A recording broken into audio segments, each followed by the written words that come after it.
میں سے ایک صحابی کا تذکرہ، ایک جلیل القدر امین امت، السابقون الاولون میں سے چمکتے ہوئے ستارے حضرت ابو عبیدہ بن جراح رضی اللہ تعالیٰ۔ حضرت ابو عبیدہ بن جراح رضی اللہ تعالیٰ عنہ ان قرون اولیٰ کے لوگوں میں سے جنہوں نے بالکل ابتدا میں حضور کے دست اقدس پر کلمہ پڑھ لیا تھا، بالکل شروع میں دار ارقم کے دنوں میں، شاید اس سے بھی قبل۔ حضرت صدیق اکبر رضی اللہ تعالیٰ عنہ کی دعوت پر یہ مسلمان ہو گئے، بالکل شروع کے لوگ ہیں، وہ جو 10 لوگ جنہیں حضور نے جنت کی بشارت دی، 10 مبشرہ، ان میں نام ہے حضرت ابو عبیدہ بن جراح کا۔ صحیح بخاری میں حدیث ہے، نبی پاک صلی اللہ تعالیٰ علیہ وسلم نے فرمایا ہر امت کا ایک امین ہوتا ہے، اور فرمایا میری امت کے امین حضرت ابو عبیدہ بن جراح ہیں رضی اللہ تعالیٰ عنہ۔ اہل نجران کے کچھ لوگ آئے، انہوں نے عرض کی حضور کوئی ایک شخص ہمارے ساتھ روانہ کریں، اور بندہ کوئی امانت دار ہو، امین ہو۔ تو حضور مسکرائے، فرمایا میں تمہیں ایسا امانت دار دیتا ہوں کہ وہ اس طرح کا امانت دار ہے جس طرح کا کسی کو امانت دار ہونا چاہیے۔ ختم ہو جاتی ہیں اس سے آگے پیچھے یہ ساری تعریفیں۔ فرمایا اس طرح کے امانت دار کو تمہارے ساتھ بھیجتا ہوں، وہ کون ہے؟ فرمایا حضرت ابو عبیدہ بن جراح۔ اتنے فضائل جس شخص کے ہیں، آپ لوگوں کی کمزوری نہیں، یہ ہماری کمزوری ہے۔ ہم نے چاند ایک صحابہ کے تذکرے کیے، باقی بزرگ ترین شخصیات امت کے سامنے آنے سے وہ اس لیے رہ گئیں کہ ہماری ترجیحات کچھ اور چیزیں تھیں، ہمارے فکر کی جولانیوں میں کچھ اور چیزوں نے جوش زیادہ مارا۔ حضرت ابو عبیدہ بن جراح وہ خوبصورت آدمی ہے کہ ابن ماجہ میں ایک بڑا انوکھا فرمان موجود ہے۔ ابن ماجہ میں حضرت عائشہ صدیقہ رضی اللہ تعالیٰ عنہ سے کسی نے پوچھا کہ نبی پاک صلی اللہ تعالیٰ علیہ وسلم کو سب سے زیادہ محبوب کون ہے، حضور کو سب سے زیادہ پیار کس سے ہے؟ تو فرمایا سادی سی بات ہے، ابو بکر صدیق سے، عمر فاروق سے۔ اس شخص نے کہا نہیں، میں ان کے بعد پوچھنا چاہ رہا تھا۔ تو فرمایا یہ بھی بڑی واضح بات ہے، ان کے بعد میں نے حضور کو جن سے سب سے زیادہ پیار کرتے دیکھا وہ حضرت ابو عبیدہ بن جراح ہیں، سب سے زیادہ میں نے محبت کرتے دیکھا۔ اور مسلم شریف میں یہ حدیث آپ کو ملے گی، حضرت عائشہ صدیقہ فرماتی ہیں اگر حضور خود اپنے فرمان سے خلیفہ بناتے تو اپنے بعد ابو بکر کو بناتے، ان کے بعد حضرت عمر کو بناتے، ان کے بعد بناتے تو ابو عبیدہ بن جراح کو بناتے۔ اتنا بڑا آدمی حضرت ابو عبیدہ بن جراح رضی اللہ تعالیٰ، اتنی بڑی شخصیت۔ اور پتہ ہے آپ کو ان پر صحابہ کا اعتماد کس طرح کا ہے؟ جب حضور علیہ السلام کے وصال ظاہری کے بعد صحابہ بیٹھے نا، میٹنگ ہو رہی تھی خلیفہ بنانے کے لیے، امت کا اجماع ہو رہا تھا حضرت صدیق اکبر پر، تو ایک دوسرے سے نہ پوچھا جا رہا تھا کہ آپ کی نظر میں اگر بیعت کی جائے تو کس کی کی جائے، آپ کی نظر میں بیعت کی جائے تو کس کی کی جائے، آپ کی نظر میں اگر امیر مقرر کیا جائے تو کسے کیا جائے، آپ کی نظر میں خلیفہ کس کو ہونا چاہیے؟ تو امت کا اجماع جناب صدیق اکبر کی طرف تھا۔ تو حضرت صدیق اکبر سے پوچھا گیا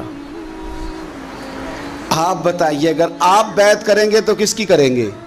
تو حضرت صدیق اکبر نے کہا 2 لوگوں کی، اگر حضرت عمر کو آگے لگاؤ گے تو پھر بھی میں بیعت کر لوں گا، اور اگر ابو عبیدہ بن جراح کو آگے لگاؤ گے تو میں پھر بھی بیعت کر لوں گا، میں ان دونوں کی بیعت کرنے کو تیار ہوں۔ یار اتنا بڑا آدمی، کتنے کو کتابیں لکھی جانی چاہیے تھی، کتنے کو دن منانے جانے چاہیے تھے، کتنے کو ان کے نام ہمیں خطبے کرنے چاہیے تھے، کتنے کو تذکار ان ہستیوں کے ہونے چاہیے تھے۔ حضرت عمر فاروق رضی اللہ تعالیٰ عنہ کا وصال ہو رہا ہے، چونکہ جناب ابو عبیدہ بن جراح رضی اللہ تعالیٰ عنہ پہلے وصال فرما گئے تھے، تو جناب عمر فاروق رضی اللہ تعالیٰ عنہ کا وصال ہو رہا ہے۔ کسی نے کہا کسی کو خلیفہ نامزد کر دیں، فرمایا 6 لوگوں کی میں نے کمیٹی بنا لی ہے، کسی کو بنا لینا۔ ہاں اگر آج ابو عبیدہ بن جراح ہوتے تو پھر میں کمیٹی نہ بناتا، پھر میں ان کو امیر بناتا، اور اگر رب مجھ سے پوچھتا کہ عمر کس کو امیر بنا کے آئے ہو تو میں کہتا اے اللہ جسے تیرے نبی کریم نے امین فرمایا تھا۔ انہیں میں امیر بنا آیا ہوں. اتنے بڑی شخصیات، اتنے بڑے نام، اتنا بڑا مرتبہ. اور پھر 2 ہجرتیں کی حضرت ابو عبیدہ نے. حبشہ بھی گئے، مدینہ بھی آئے، ہر جہاد میں شامل ہوئے. اور عشق کے امتحان دینے کی باری آئے تو سب سے پہلے دیے. زرہ کی 2 کڑیاں ٹوٹ کے احد کے میدان میں حضور کے رخساروں میں پیوست ہو گئی تھی. دوڑ کے آئے حضرت ابو عبیدہ اور ایک کڑی اتاری، اپنے دانت سے زور سے کھینچی تو ایک دانت ٹوٹ گیا. پھر دوسری کڑی زور سے نکالی حضور کے رخسار نور سے تو دوسرا دانت ٹوٹ گیا. لیکن حضور کی تکلیف برداشت نہیں کر سکے. عجیب امتحان لیا ان کی محبت نے بھی، عجیب امتحان لیا. اعظم بلا سے اپنی وہ ہستی ہی کیوں نہ ہو، جو چیز اس کی راہ میں حائل ہو پھونک دو. عجیب امتحان لیا. احد کے میدان میں ان کے والد ان کے مقابلے میں آ گئے تھے. یہاں تو مقابلہ ہوتا ہے نا دولت اور دین کا، تو لوگ کمزوری دکھا جاتے ہیں. وطن اور دین کا تو لوگ کمزوری دکھا جاتے ہیں. یہاں تو مقابلہ ہوتا ہے نا ہمارا اپنے نفس کی خواہشات اور دین کا، تو غلبہ کچھ اور چیزیں لے جاتی ہیں، لیکن سامنے باپ ہے اور اس طرف دین ہے، حضور کی محبت ہے، نبی پاک کی غلامی ہے. مقابلہ ہو رہا ہے، قبول کس کو کرنا ہے؟ تو حضرت ابو عبیدہ نے پھر فیصلہ کیا، میدان احد میں تلوار اٹھائی اور باپ کی گردن کاٹ کے پھینک کے لوگوں کو بتایا کہ کائنات میں ہم سب سے بڑھ کے پیار کرتے ہیں تو مدینے والے محبوب سے کرتے ہیں. اتار دی گردن باپ کی. حضرت ابو عبیدہ بن جراح رضی اللہ تعالیٰ عنہ نے اس طرح قربانیاں پیش کیں. میدان کے آدمی تھے، میدان میں رہے، ساری زندگی میدان میں رہے، لشکروں کی قیادت کی ساری زندگی. حضرت ابوبکر صدیق رضی اللہ تعالیٰ عنہ نے ان کو جہاد کے لیے بھیج دیا تھا. حضرت عمر کا بڑا اعتماد رہا. دوستی کس سے تھی؟ حضرت معاذ بن جبل سے. گہرے دوست کون تھے؟ حضرت خالد بن ولید. ان لوگوں سے گہری دوستی تھی. سادہ بود و باشت، سادہ کھانا، سادہ اٹھنا بیٹھنا، سادہ مزاج. حضرت عمر فاروق رضی اللہ تعالیٰ عنہ ملک شام گئے، یہ بھی ملک شام میں تھے. جناب عمر فاروق کے مزاج میں جلال تھا. آپ نے کچھ لوگوں کو دیکھا جنہوں نے زرق برق لباس پہن لیے، بڑے بڑے عالی شان بنگلے بنا لیے، بڑے بڑے گھروں میں رہنے لگے. تو حضرت عمر کو اتنا جلال آیا کہ زمین پر اتر کے نا سنگریزے اٹھا کے تو لوگوں کو مارتے تھے. فرماتے تھے اتنی جلدی حضور کی تعلیم بھول گئے اور تم نے اجمیوں کے طریقے اپنا لیے. اتنی تکلیف کے ساتھ حضرت عمر گفتگو کرتے، لیکن حضرت ابو عبیدہ سے ملتے تو فرماتے یار تھوڑی روٹی بھی کھایا کر، کبھی تم بھی کپڑے بدل لیا کر. اتنا فقر، اتنی سادگی. اولین لوگوں میں سے جن کے لیے لوگ مسلمانوں کا امیر المومنین بنانے کی باتیں کر رہے ہیں. حضرت عمر ملنے گئے تو کسی چٹائی کے ٹکڑے کی تہ 2-3 لگا کے گھوڑے پہ اس کو رکھ لیا جاتا تھا سواری کرنے کے لیے تاکہ پسینہ نہ آئے. اسی کو اتار کے نا تو سرانہ بنا کے بیٹھے لیٹے ہوئے زمین پہ. حضرت عمر ملنے گئے تو حضرت عمر فاروق رضی اللہ تعالیٰ عنہ کو بھی اپنے ساتھ زمین پہ بٹھا لیا. تو حضرت عمر فرمانے لگے میں نے تو روٹی کھانی ہے تجھ سے، دوست ہے میرا، کھانا کھلا. تو کہنے لگے کھلاتے ہیں نا، کھلانا کیوں نہیں. یہ بھی لوگ تھے، اسی دھرتی پہ رہتے تھے. ان لوگوں کو نا کسی چیز نے اپنے قبضے میں نہیں لیا. نہ عورتوں کی باتیں انہیں بہلا سکیں، نہ بچوں کی خواہشات کے ہتھے چڑھے، نہ زمانے کی تیز دوڑ میں شامل ہوئے، نہ کسی کہانی کا حصہ بنے، نہ لوگوں کی یہ باتیں کہ دور بدل گیا. کوئی چیز ہیوی نہیں ہوئی، اس لیے کہ انہوں نے فقیری مدینے والے محبوب سے سیکھی تھی.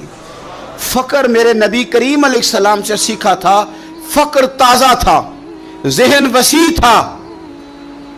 حضرت سیدنا عمر نے کہا روٹی کھانی ہے تو تھیلے میں ہاتھ ڈالا، 2 خشک ٹکڑے روٹی کے نکالے اور فرمایا کھا لے. تو حضرت عمر نے پکڑ کے منہ میں رکھے، چبائے اور جناب عمر رو پڑے. فرمانے لگے ہر بندے کو دنیا نے اپنے قبضے میں کر لیا ہے، لیکن ابو عبیدہ تو آج بھی بچا ہوا ہے. دنیا تجھے اپنے جال میں پھنسا نہیں سکی، تو قابو نہیں آیا، تو آج بھی اپنی جگہ پہ قائم ہے. تو وہیں کھڑا ہے جہاں مدینے والے محبوب نے ہمیں کھڑا کیا، تو وہیں کھڑا ہے یار۔ اتنے حسین آدمی، اتنا بڑا نام، اتنا بڑا قد، اتنا بڑا کردار، اتنا بڑا حسن، ہزاروں کی فوج کے سپہ سالار ہیں۔ اگر میں کہہ دوں چیف آف آرمی سٹاف ہیں، میرا خیال ہے میری بات غلط نہ ہوگی، اتنی بڑی فوج کے سپہ سالار، اور اس فوج کے سپہ سالار جس میں کئی دفعہ سپاہی بن کے حضرت خالد بن ولید بھی لڑائی کر رہے ہیں، اتنی بڑی فوج کو کمان کرتے ہیں، لباس وہی سادہ، غذا وہی سادہ، انداز وہی۔ رومی بہت بڑی طاقت سمجھتے تھے اپنے آپ کو۔ جناب عمر کے زمانے میں ان کے خلاف لشکر کشی ہوئی، امیر کون ہے؟ حضرت ابو عبیدہ۔ ہاتھ میں تلوار پکڑی، گھوڑے پہ بیٹھے چلے گئے، محاصرہ کر لیا رومیوں کا، گھیر لیا۔ اب رومیوں نے کچھ تھوڑی سی مزاحمت کرنے کی کوشش کی، باہر آئے لیکن کچھ بھی نہ ہو سکا، منہ کی کھا کے واپس اندر چلے گئے۔ کئی دنوں سے حضرت ابو عبیدہ کی فوج نے محاصرہ کیا ہوا ہے، جب تنگ آ گئے تو پیغام بھیجا کہ ہم صلح کرنا چاہتے ہیں۔ فرمایا صلح تو مسلمانوں کا پسندیدہ کام ہے، آ جاؤ۔ انہوں نے کہا جی ہم جزیہ دے دیں گے، ہم کسی طریقے مسلمانوں کے اطاعت میں آ جائیں گے، آپ ہم سے بات کریں۔ فرمایا بھیجو۔ ان کا سپہ سالار آیا، انہوں نے روب ڈالنے کے لیے نا مسلمانوں پہ سپہ سالار کو بڑے قیمتی کپڑے پہنائے، زرق برق لباس، عالی شان پوشاکیں، 5-7 لوگ ساتھ، یہ لوگوں کا طریقہ ہوتا ہے۔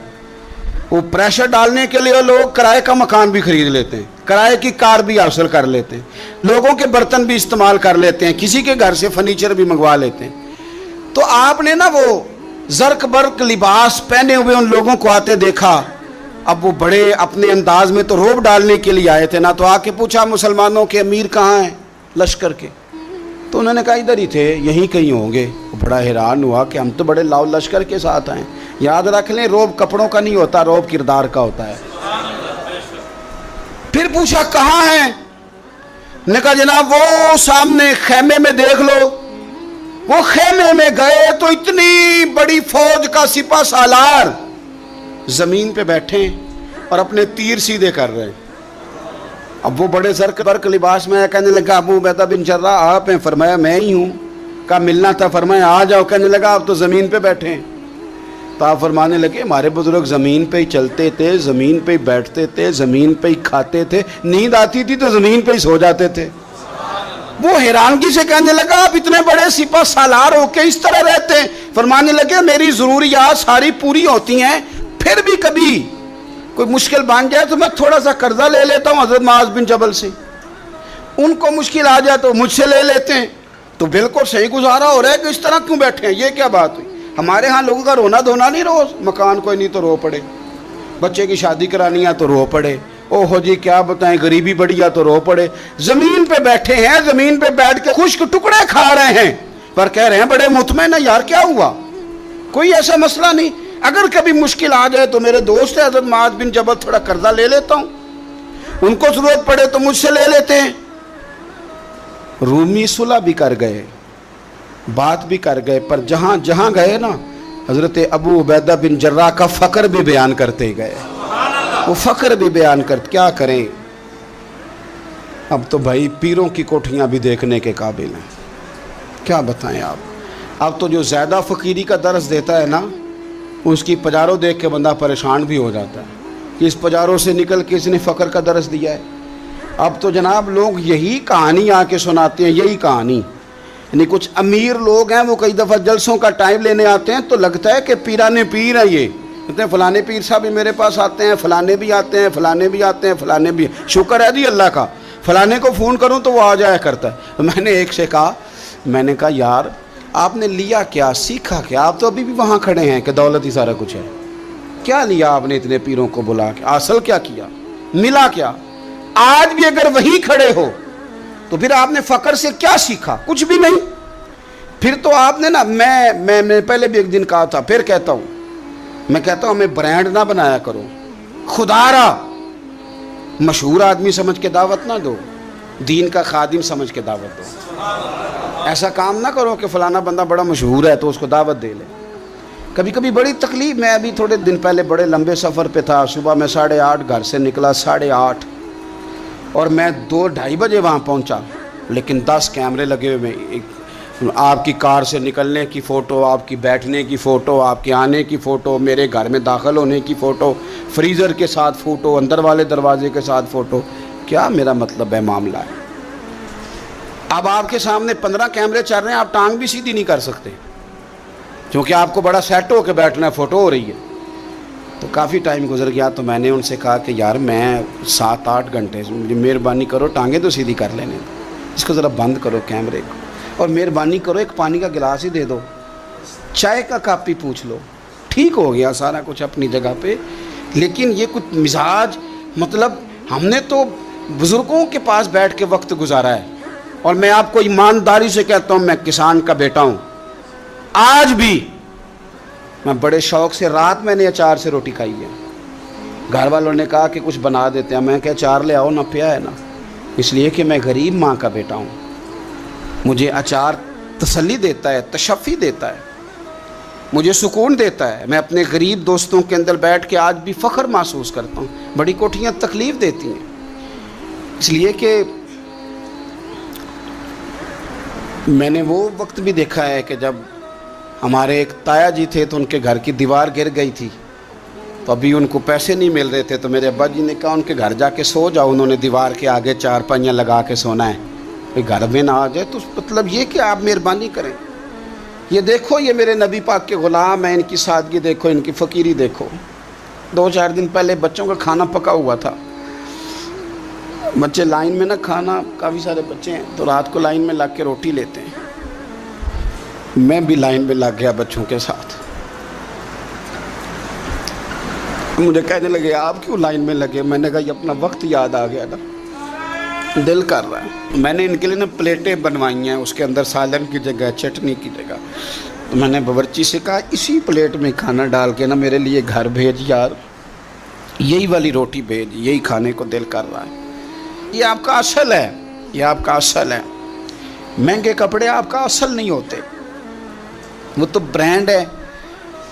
اس میں تو آپ بیٹھتے ہیں تکلف سے کہ ان کو سلوٹیں نہ پڑ جائے. اس میں تو آپ کسی سے صحیح طریقے سے سینہ بھی نہیں ملاتے کہ کہیں کو مسئلہ نہ بن جائے. حضرت ابو عبیدہ بن جراح رضی اللہ تعالیٰ عنہ نا اپنے گھر میں بیٹھ کے رو رہے تھے، روتے جا رہے تھے. تو کسی نے کہا کیوں رو رہے ہیں؟ مسند امام احمد بن حنبل میں موجود ہے. فرمانے لگے نبی پاک علیہ السلام نے مجھے ایک دن کہا تھا کہ فتح ہو جائے گی، بڑے بڑے علاقے فتح ہوں گے، تو اپنے آپ کو سنبھال کے رکھنا. 3 خادم تیرے لیے کافی ہیں، ایک جو گھر میں کام کاج کرے، ایک جو تیری خدمت کرے، ایک جو تیرے سفر میں جائے، اور 3 سواریاں تیرے لیے کافی ہیں. زیادہ لوگوں نے بڑے بڑے جانور رکھے ہوتے تھے نا، 3 سواریاں ابو عبیدہ تیرے لیے کافی ہیں. ایک تیرے سفر کے لیے، ایک مال و اسباب اٹھانے کے لیے، ایک تیرے غلام کے لیے. زیادہ مال نہ جمع کرنا. یہ بات کرتے ہوئے رو پڑے. فرمانے لگے ہم لوگ اس جگہ رہ نہیں سکے جہاں حضور نے کھڑا کیا تھا. میرا استبل گھوڑوں سے بھر گیا ہے اور میرے گھر میں غلام بھی زیادہ ہیں.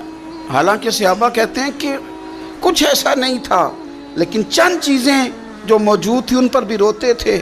اور فرماتے تھے نبی پاک صلی اللہ علیہ وسلم نے فرمایا تھا قیامت کے دن میرے زیادہ قریب وہ شخص ہوگا کہ جس طرح میں چھوڑ کے جا رہا ہوں قیامت میں مجھے اسی طرح ملے.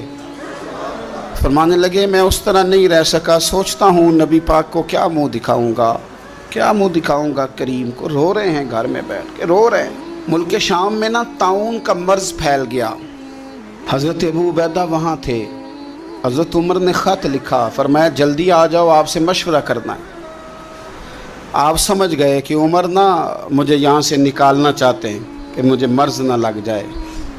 جواب لکھا، کہنے لگے مجھے پتہ ہے جو مشورہ آپ نے کرنا، میں مسلمانوں کو اکیلا چھوڑ کے نہیں آ سکتا، میں لشکر کا سپہ سالار ہوں، کیسے آ جاؤں، میں یہیں رہوں گا. حضرت عمر نے خط لکھا کہ پھر آپ جابیہ کی جانب بھی چلے جائیں، تھوڑے سے وہاں موسم ٹھیک ہے، وہاں تشریف لے گئے. طاعون جب پوری طرح پھیل گیا تو منبر پہ کھڑے ہو کے حضرت ابو عبیدہ بن جراح نے خطبہ دیا. فرمانے لگے اس مرض سے گھبرانا نہ، تم سے بہت پہلے جو صالح لوگ تھے، نیک لوگ تھے، وہ اس مرض کی وجہ سے وصال کر گئے. یہ نیک لوگوں کی موت کا سبب بنا ہے، لوگوں گھبرانا نہ. فرمایا کرتے تھے میں تو دعا کرتا ہوں مجھے بھی خدا کی رحمت سے حصہ ملے. آپ جمعے کی نماز مسجد اقصیٰ میں پڑھنے جا رہے تھے تو رستے میں طاعون کا حملہ ہوا، وصال ہوا طاعون کے مرض سے۔ عشرہ مبشرہ صحابی، امین امت، 58 سال عمر، جنازہ حضرت معاذ ابن جبل نے پڑھایا اور فرمانے لگے لوگوں پتہ ہے تمہیں آج کون گیا ہے؟ آج وہ گئے ہیں جنہیں حضور نے امین امت کہا تھا، آج وہ ہستی اٹھ گئی جنہیں نبی کریم علیہ السلام نے امین امت فرمایا تھا۔ حضرت معاذ ابن جبل نے جنازہ پڑھایا تو کچھ دنوں میں حضرت معاذ ابن جبل بھی طاعون کے مرض سے وصال کر گئے، ان پر بھی یہ حملہ ہوا۔ ملک شام میں حضرت ابو عبیدہ بن جراح کا مزار پر انوار ہے، حضور سے فقر سیکھا، زندگی فقیری میں گزاری۔ ان لوگوں نے کسی مقام پہ بھی اپنے آپ کو حضور کی تعلیمات سے پیچھے نہیں کیا، عظیم لوگ تھے۔ ان کی زندگیوں کو پڑھیں، ان کے اقوال کو سنیں، ان کے ارشادات پر غور کریں، اور بڑے اعلیٰ ظرف تھے۔ حضرت خالد بن ولید گورنر تھے صوبے کے، جناب عمر فاروق نے ان کو معزول کر کے حضرت ابو عبیدہ بن جراح کو تعینات کر دیا۔ ان کو جب تعینات کیا تو ادھر جنگ جاری تھی، تو انہوں نے وہ تعیناتی کا جو رکا تھا وہ جیب میں ڈال لیا، بتایا ہی نہیں، جنگ ہوتی رہی۔ حضرت خالد بن ولید کو کسی اور نے بتایا تو فرمانے لگے بعد میں آپ نے مجھے بتایا کیوں نہیں؟ آپ فرمانے لگے کوئی جلدی تو تھی نہیں، حالانکہ گورنر بنا دیے گئے اور جنگ ہو رہی تھی۔ میں نے کہا چلو بعد میں بتا دیں گے، کوئی مسئلہ نہیں۔ ایک دفعہ حضرت ابو عبیدہ بن جراح کو معزول کر کے حضرت خالد بن ولید کو سپہ سالار بنایا گیا، تو آپ فرمانے لگے سن خالد، جتنی خوشی مجھے اپنے سپہ سالار بننے کی ہوئی تھی اس سے بڑھ کر تیرے بننے کی ہوئی ہے۔ کسی جگہ کسی عہدے کا لالچ نہیں، کسی جگہ کوئی دنیا داری نہیں، فقر، فقیری، درویشی، سادگی، حسن تھا۔ عشرہ مبشرہ لوگوں میں سے دے کے حضور آکھن منگتے دی خیر ہووے، دے کے حضور آکھن منگتے دی خیر ہووے، منگتا کبے سخی دے، منگتا کبے سخی دے، بوہے دی خیر ہووے، دے کے حضور آکھن منگتے دی خیر ہووے، دے کے حضور آکھن۔ اور جنت بڑی جگہ لگیا جڑی جگہ تے، جنت بڑی جگہ